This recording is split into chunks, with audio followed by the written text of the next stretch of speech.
Print, email, Facebook, Twitter. More family frustrated over NDIS as they grapple with caring for father with rare form of dementia. Carolyn Weiler remembers her husband, Nick Elwood, as the funniest man she's ever met.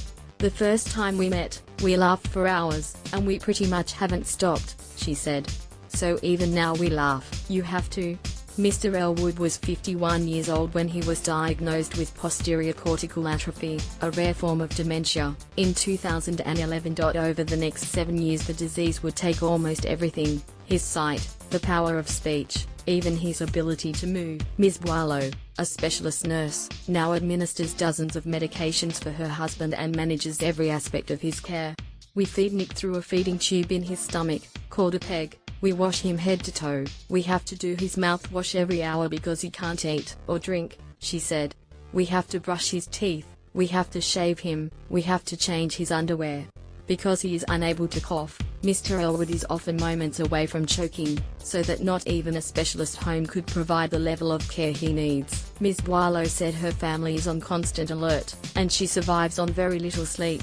"I never get more than about 3 hours in a row. I dream about getting 8 hours sleep. I couldn't tell you the last time that happened," she said. Ms. Boileau said she has been trying to get home modifications and nursing support through the National Disability Insurance Scheme, NDIS, for 18 months. She would like a sliding door so she can take her husband outside, a bath so she can wash him properly, and support staff so they can get much needed rest. But so far they have been disappointed, and after months of dealing with the new system they are exhausted.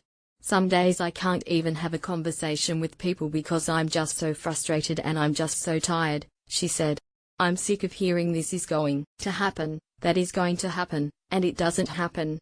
Family waiting for specialist equipment, home upgrades." Ms. Boileau said they have had 4 NDIS case coordinators so far and several management plans, but struggled to get information about where their case was up to. A National Disability Insurance Agency spokesperson said Mr. Elwood's NDIS management plan had been finalized, and at no stage have he or his family been without NDIS funding. The NDIS said under the plan, the Elwood family would be able to access specialist equipment and home modifications, to be installed over the next 6 months, as well as funding for a nurse who can train a disability support worker to help them. The NDIS immediately made further contact with Mr. Elwood's wife Carolyn on hearing her concerns, and has continued to work with the family to address concerns, the agency told the ABC.